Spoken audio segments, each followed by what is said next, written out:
À la une, démonstration de force du groupe Ensemble pour une Martinique nouvelle au Palais des Sports du Lamentin ce matin.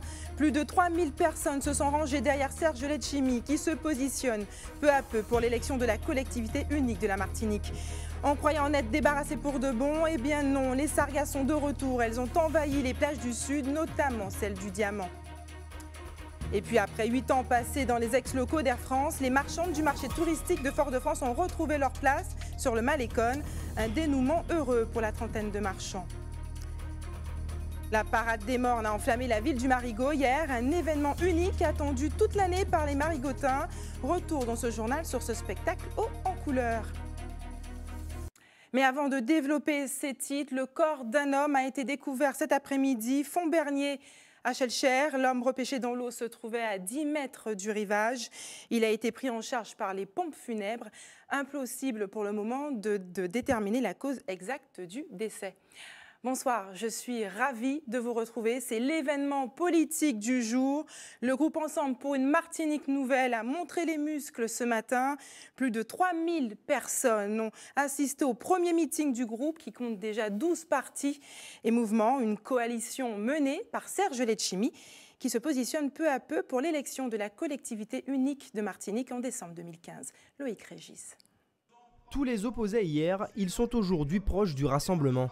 Si rien n'est officiel, la présence et l'ovation réservée à certains, comme Chantal Maignan, témoignent bien d'un rapprochement. Aucune stratégie politique n'est avancée, il serait surtout question de partage d'idées et d'opposition constructive. J'ai donc choisi, de manière extrêmement décidée et responsable, de venir écouter ici pour avoir confirmation de ce que je connaissais déjà, c'est-à-dire une vision, un projet et un cap. Et donc c'est aujourd'hui que j'ai choisi très officiellement d'engager à la fois le mouvement politique que je représente sur le Robert, l'Union des forces robertines, et aussi le parti politique, le parti régionaliste martiniquais. L'Alliance n'exclut aucun groupe selon Serge Letchimy. Elle doit avant tout se tenir prête pour la future collectivité unique. Et en ce qui concerne les nouvelles unions, il ne faut pas aller trop vite parce que Chantal était présente, Pérast était présent, Gémieux était présent, que tout de suite les Ozara dit d'ensemble Martinique Nouvelle, c'est pas ça du tout. Ils étaient présents parce que ce sont des gens avec qui nous avons des contacts, ils sont venus écouter, ils adhèrent pas, nous verrons après, mais précipitons pas les choses. 12 partis et mouvements sont pour l'instant rassemblés sous la même bannière. Difficile de tous les placer au même niveau, mais selon Frédéric Béret, secrétaire général du Parti socialiste en Martinique, chaque entité aura son rôle à jouer dans la désignation du futur candidat.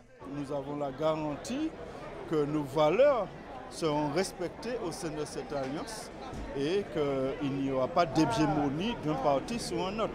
Nous n'avons pas encore de tête de liste puisque nous allons ensemble décider de la tête de liste. Mais c'est ensemble que ça se fera, même si j'ai ma petite idée. Serge Letchimy n'annonce toujours pas sa candidature, mais il se dit d'abord disponible pour son parti, le PPM, et ensuite pour l'Alliance. Je suis candidat à la candidature au sein de mon parti va présenter ma candidature au sein d'Ensemble pour une Martinique nouvelle, qui n'est pas un parti politique, et puis on va trancher. Et chaque parti, le PS dira ok, ils ont un candidat ou pas. Donc chaque parti devra poser sa candidature s'il y a un candidat. Et puis à partir de cela, les choses sont claires. Plus on fait les choses clairement, mieux c'est. Cette rentrée politique a rassemblé plus de 3000 personnes, une véritable démonstration de force à 10 mois des élections pour la collectivité unique. La campagne est lancée. On les croyait partis pour de bon, mais les sargasses sont de retour. Elles ont littéralement envahi certaines plages de l'île, notamment le Diamant, où l'activité était particulièrement calme ce dimanche. Guillaume Bacoul. Le Diamant, son rocher, ses sargasses. Depuis 2 jours, l'invasion, une de plus, est spectaculaire. De quoi décourager les baigneurs les plus obstinés et inquiéter les commerçants. Au moment de leur décomposition, les algues risquent de faire fuir les touristes. Les sargasses, ça nous gêne effectivement dans le cas où les clients sont un petit peu dérangés par l'odeur ou par la fréquentation, ils ne peuvent pas accéder à la plage. Ça reviendra, donc on sera obligé de faire avec. Et voilà, c'est la nature, on ne peut rien y faire. Même son de cloche chez les riverains les plus proches, comme Yves Saint-Aimé. Les sargasses, il va bien falloir apprendre à vivre avec. Pas de quoi perturber son barbecue.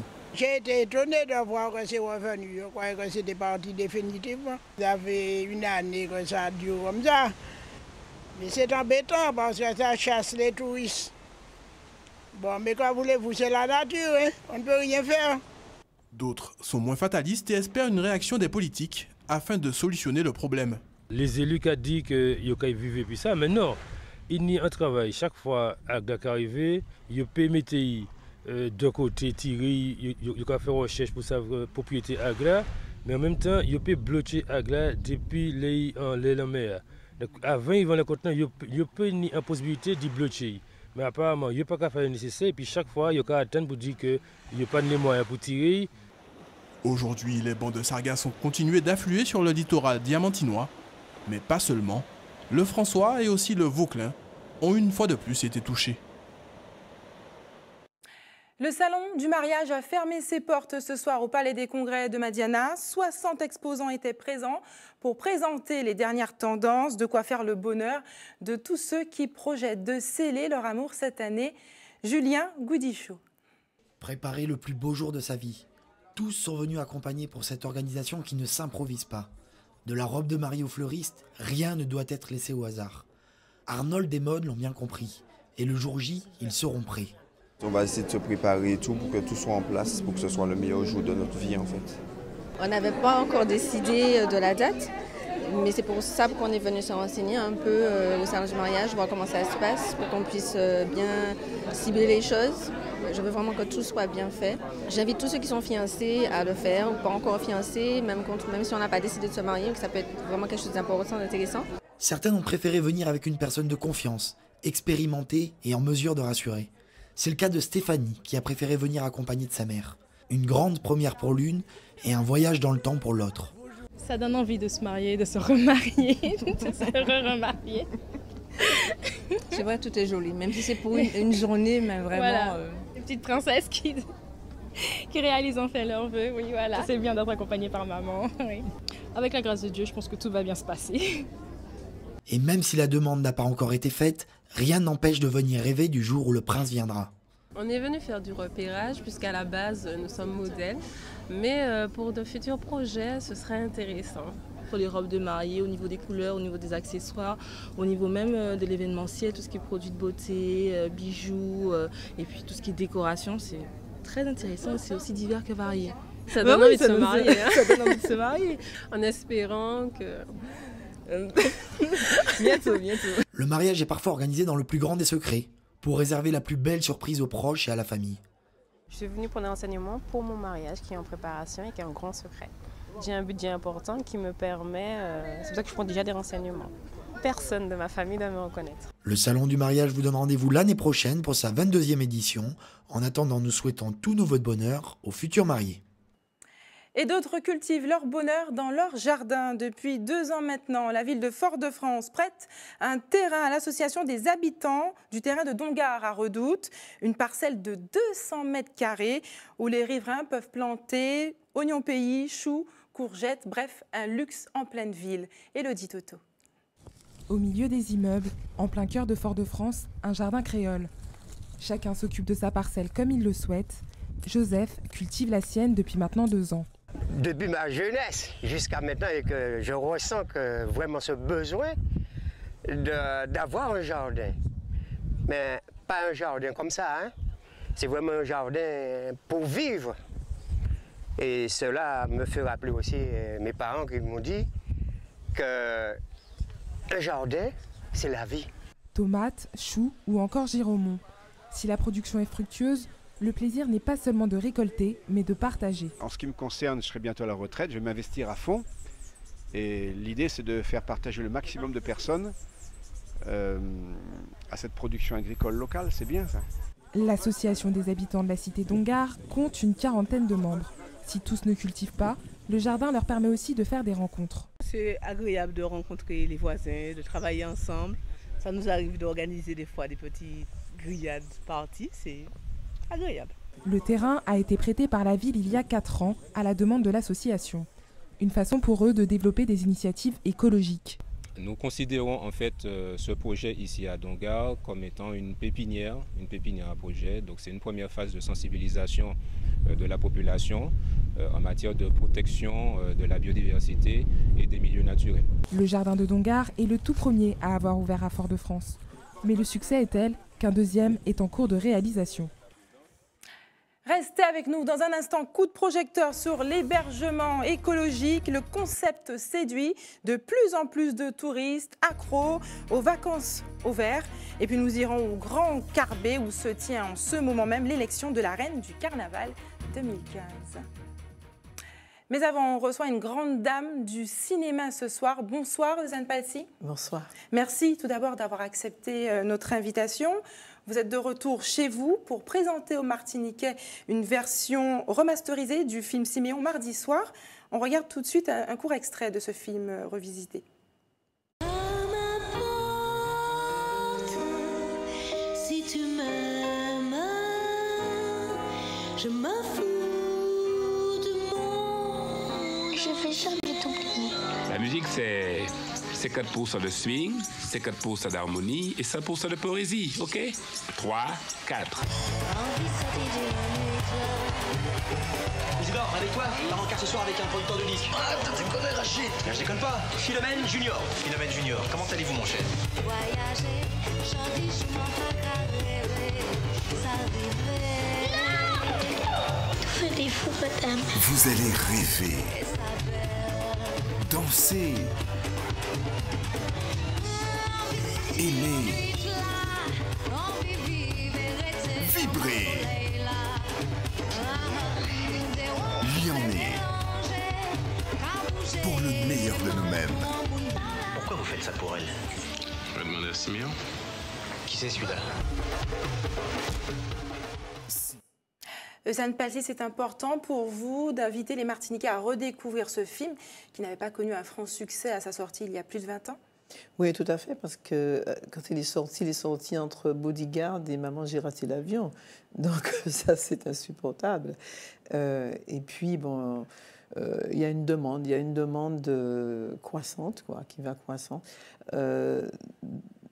de revoir le film. Alors j'ai attendu effectivement le temps à travailler pour nous, puisque avec les nouvelles technologies, on avait la possibilité d'avoir un film qui déjà au départ n'a pas vieilli, n'a pas une ride, n'a pas pris une ride, et ramener le film avec une image en 4K, le son en 5.1, bon, qui sont les summums de la technologie, la qualité. Alors, certains personnages qu'on a vus tout à l'heure dans la bande-annonce seront également présents à cette projection. Jocelyne Béouard, Jacob Desvarieux, c'est un petit peu un retour avec cette fine équipe, non? Oui, et puis il faut dire aussi que ce film, Siméon, c'est aussi un hommage à Cassave, puisque c'est Cassave, c'est l'histoire aussi quelque part du groupe Cassave. Et donc, aussi un hommage à nos pionniers, à nos maîtres de musique. Donc, ils seront avec moi à l'Atrium mardi soir, parce qu'il ne s'agit pas, je ne reviens pas avec une projection, c'est une soirée de gala qui se terminera par la projection du film. Donc il y aura d'autres artistes, il y aura Canel, il y aura Benny, il y aura donc un hommage à Patrick Saint-Éloi avec Victor O, il y aura Sonny Troupé et Mathieu Danval et puis voilà, et puis Duverger va être là avec nous, puisque c'est lui l'esprit Siméon. Donc on ira à la rencontre de la magie de Siméon. Et du meilleur de nous-mêmes. Hein. Et du meilleur de nous-mêmes. Alors, Eusanne Palsy, vous avez montré la voie à toute une génération de cinéastes. Hein. Dans votre sillon, on retrouve des jeunes, je pense à Maraki, aux sœurs Canor. Quel regard portez-vous sur cette jeune génération? C'est une génération qui en veut, qui travaille dur, voilà, et qui a compris qu'il ne fallait pas forcément rester rivé à la Martinique. Voilà, donc il fallait bouger. Quand on ne pouvait pas arriver à ce que l'on souhaite, qu'il fallait aller chercher la connaissance ailleurs. Et comme je leur disais souvent, et que je continue à dire, il ne faut pas hésiter, il faut avoir le courage de partir, mais aussi il faut revenir. Il faut revenir. On a besoin effectivement que nos jeunes talents reviennent au pays pour former d'autres jeunes et ne pas disparaître comme si on n'avait plus de racines, plus rien. Et il se passe justement des choses aux Antilles. Hein. Le secteur est en pleine effervescence, avec beaucoup de productions américaines, anglaises qui viennent. Les Antilles sont devenues des terres de production. Ça vous ravit, j'imagine? Bien sûr, mais j'aimerais que la Martinique reçoive davantage de production. Il y en a davantage en Guadeloupe parce qu'il y a des structures, effectivement. Il y a un effort qui est fait. Oui, tout à fait. Et ça se développe de plus en plus. Mais je pense que très bientôt, la Martinique va se mettre dans le bain et va permettre à des productions de venir, va recevoir des productions et surtout qu'elle va se doter d'outils de formation de techniciens et aussi d'écoles pour former justement les scénaristes, les acteurs. Ça, c'est très important. Alors, Jeanne Passy, dernière question, elle porte sur l'actualité. Une lettre de Joëlle Ursule fait le buzz en ce moment sur les réseaux sociaux. La chanteuse guadeloupéenne s'adresse directement au président François Hollande. Elle s'indigne après son discours prononcé à l'occasion du 70e anniversaire de la libération du camp d'extermination d'Auschwitz, où il a affirmé, je cite, que la Shoah est le plus grand génocide jamais connu. Joëlle Ursule parle d'une hiérarchisation de la souffrance. Est-ce que vous partagez cette opinion? Je peux comprendre que cela choque, mais moi, je ne suis pas choquée parce que ce n'est pas la première fois que l'on entend cela. On a toujours tendance à mesurer, quantifier la souffrance, et c'est vrai que ça peut être insupportable, absolument. Merci, Jeanne Passy, d'avoir été avec nous. Merci beaucoup. Et puis, l'établissement français du sang fait appel à votre générosité. Rappelons que dans notre île, les besoins en sang sont très importants. Demain, une collecte sera mise en place sur la place du Calbassier à côté de la mairie du Lamentin de 8h à 13h. Intéressons-nous maintenant à l'hébergement écologique. Depuis quelques années, le concept séduit de plus en plus de touristes. Pour garantir un niveau de confort qui respecte l'environnement, les collectivités aident les propriétaires de ce type de gîte à obtenir des labels écotouristes, gage de qualité pour les fans de vacances au vert. Illustration en Guadeloupe avec Linda Kayarsi. Pour ce gérant d'hôtel-gîte à Petit-Bourg, l'année a débuté sous de bons auspices. Il est l'unique détenteur d'un écolabel européen. Réduction de la consommation d'énergie, d'eau, meilleure gestion des déchets sont les éléments clés de la certification. Nous économisons, par rapport à une structure identique, 12 tonnes de CO2 par an. Des structures en bois, comme vous pouvez le voir, des récupérations d'eau pluviale, chauffe-eau solaire, bien évidemment. Donc tout ça font preuve d'économies importantes. Même démarche environnementale chez cet autre hébergeur du côté de Déhay. Seule la certification change. Ici, ces gîtes sont labellisés Clé Verte, un label attribué par un jury à l'ensemble du secteur d'hébergement touristique écologique. C'est une façon d'amener sa pierre à l'édifice pour la nature qui ne demande que ça. Donc voilà, on a opté pour faire quelque chose d'agréable, déjà pour le touriste et aussi pour la nature. Des hébergements verts qui séduisent de plus en plus de touristes en quête de vacances écologiques. Premièrement, on arrive dans ce gîte où il est très propre. Déjà, ça donne une bonne impression. On voit les poubelles, on voit la boîte de compost dans le frigidaire, déjà qui nous met, ça veut dire qu'ils font très attention à l'écolo. J'y fais très attention. En Guadeloupe, ils sont 8 établissements touristiques labellisés Clé Verte et une structure certifiée écolabel européen. Tous ont été accompagnés par la Chambre de commerce et d'industrie des îles de Guadeloupe dans le cadre d'un programme itinéraire Éco 3. Ce programme n'a pas été créé malheureusement par la Chambre de commerce et d'industrie des îles de Guadeloupe, mais par la CCI du Var. Donc, on a fait des partenariats avec la CCI du Var qui nous ont confié ce programme et qui nous ont permis d'utiliser leur plateforme aussi, informatisée pour aider les hébergeurs à monter leur dossier et à aller vers cette labellisation. Et donc, on a adapté aux spécificités, surtout climatiques, de la Guadeloupe, les différents critères demandés dans les référentiels. Une démarche environnementale que la Chambre de commerce compte poursuivre sur l'ensemble du territoire. L'objectif, positionner les hébergements verts sur le marché de niche écotouristique national et international. Retour en Martinique, la fête battait son plein hier après-midi au Marigot. Une dizaine d'associations carnavalesques ont participé à la parade des Mornes, un moment très attendu par les Marigotins. Derrière l'aspect festif, l'envie pressante d'oublier les tracas du quotidien. Volana Razafi Manonsoa.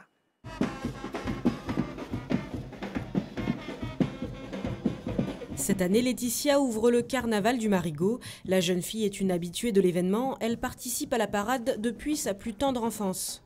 J'ai commencé le carnaval à l'âge de 2 ans dans une grande parade à Sainte-Luce avec un groupe à pied. Ça m'a beaucoup intéressée car les tenues étaient très jolies. J'aime la musique, j'aime bouger, j'aime la danse. C'est notre culture, c'est notre patrimoine et j'ai bien envie que les enfants de Laetitia aussi participent comme Laetitia au carnaval et transmettent ainsi cette tradition qui une fois par an nous permet de nous défouler et de s'exprimer. Le carnaval, une affaire de famille également pour Mélanie. Quand j'étais à la maternelle, je suis allée au carnaval avec mes parents. Ça m'a plu de me déguiser aussi. J'aimais bien aussi la musique et danser, me bouger. Pour les enfants, la grande parade, c'est avant tout l'occasion de se maquiller, de se déguiser, mais surtout de s'amuser. L'année dernière, j'étais déjà en majorette et ça m'a plu. C'était joli, les costumes, bouger le bâton, tout. Des déguisements plus vrais que nature qui peuvent avoir auprès des plus jeunes un effet inattendu. Ah non, ça ne fait pas peur, c'est parce qu'elle a vu un masque. Pleurer, mais surtout rire et danser. Le carnaval, une tradition qui rassemble les marigotins et qui leur permet de lâcher prise. C'est un moyen de se défouler, d'évacuer tout ce qu'il y a comme problème, tout ce qu'on rencontre durant l'année. Ça permet aussi au niveau associatif de faire sortir les enfants, les jeunes qui en ont besoin. S'amuser, c'est montrer qu'il n'y a pas que la violence. Ça permet déjà de faire partir un petit peu la violence et faire profiter les jeunes de cette ambiance. La grande parade, un échauffement avant les jours gras. Le plus important pour aller jusqu'au bout de ce carnaval 2015, garder du souffle. Et on reste dans cette ambiance carnavalesque. Elles sont une quarantaine à concourir ce soir à l'élection du titre de reine du carnaval au Grand Carbet à Fort-de-France. Un show spécial à l'occasion des 50 ans de l'élection. Image, ambiance tout de suite avec Élodie Toto.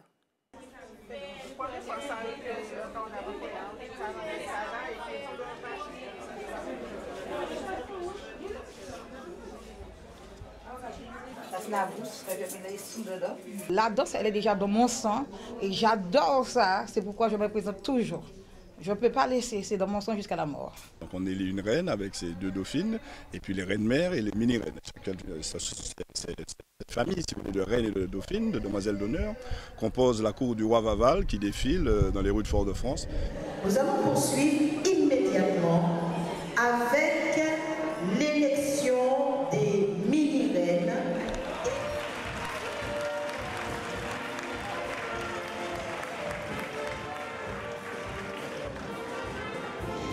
Je me suis bien amusée. Je trouve aussi que les candidats sont magnifiques.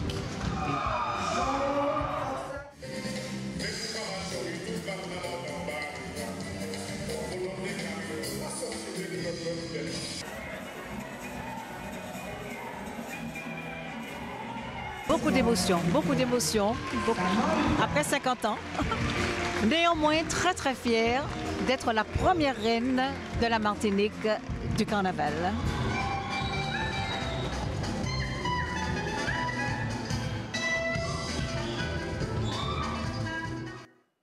Et c'est la fin de cette édition, mais l'information continue dans un instant avec Sport Week-end. Restez avec nous.